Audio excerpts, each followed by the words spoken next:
nous, ce qui nous passionne, c'est qu'on sait que les gens vont être émerveillés. C'est beaucoup le lieu de l'imaginaire, c'est cette grande silhouette.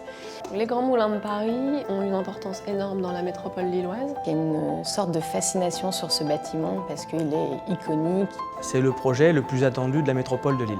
Je me réjouis aujourd'hui que la population s'approprie ce beau projet.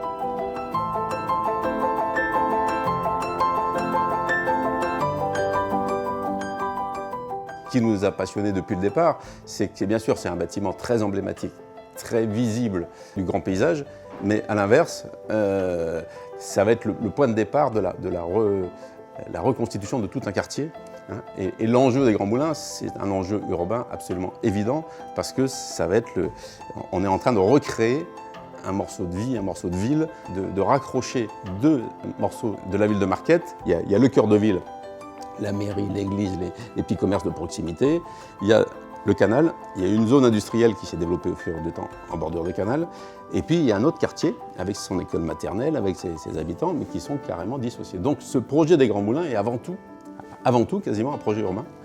Et ce bâtiment emblématique va créer le lien. Ce site vient réurbaniser une très grande poche à Marquette-les-Lilles et vient après relier Lille par le quartier Saint-André et le quartier Sainte-Hélène.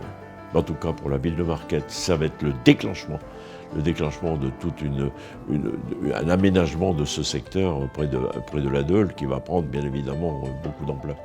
Disons que le centre-ville va certainement se déplacer vers les Grands Moulins de Paris. Les Grands Moulins de Paris ont été conçus dans les années 20 par un architecte qui s'appelle Joignot.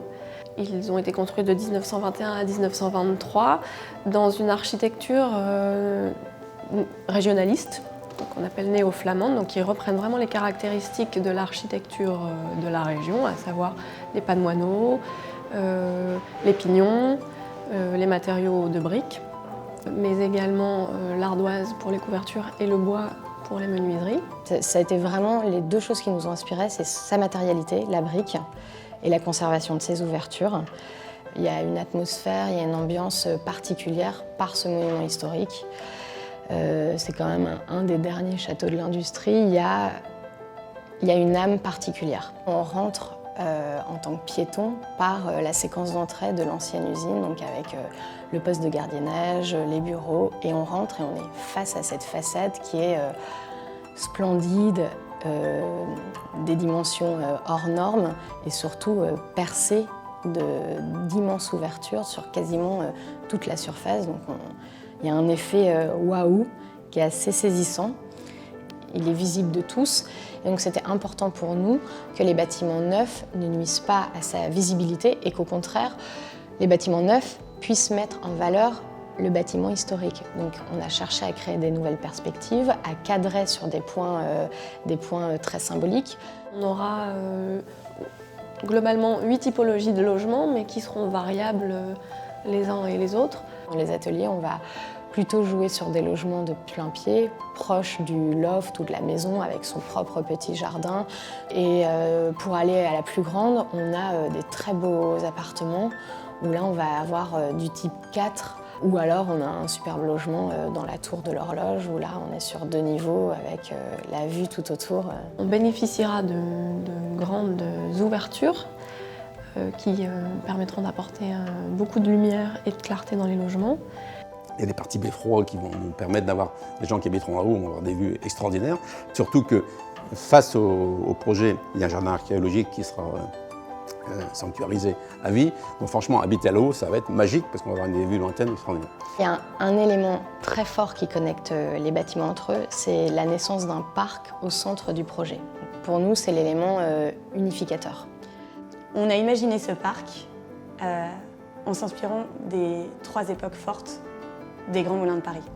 La première, c'est l'âge d'or des moulins. Et c'est un parc lumineux où on s'imagine traverser les champs de blé de la Flandre. On a un autre endroit, dans l'ombre du bâtiment, où là on s'inspire de l'époque actuelle, de la jungle urbaine, où tout est possible et où c'est le lieu de tous les imaginaires. Donc on crée un sous-bois comme ça.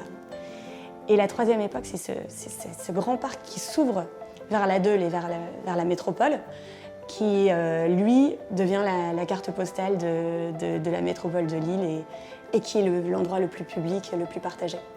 Dans ce parc, le végétal, c'est le relais de l'imaginaire de ces trois époques.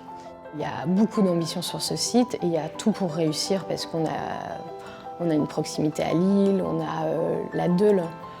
En pied de site, on est très bien situé, on est dans un tissu urbain constitué, donc il y a beaucoup de choses.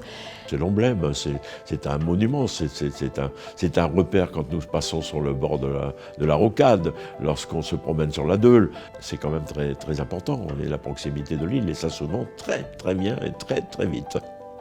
Je pense que quand la première lumière s'allumera dans une fenêtre, tous les métropolitains, tous les gens qui ont vu et qui ont connu ce bâtiment à l'abandon seront heureux de retrouver cette première lueur.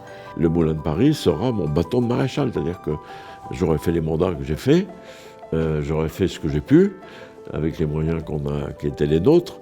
Le Moulin de Paris, c'est l'apothéose, c'est la cerise sur le gâteau dans quelques mois maintenant. J'ai hâte de voir les Lillois pouvoir venir se balader sur les bords de la Deule et dans le parc des Grands Moulins de Paris.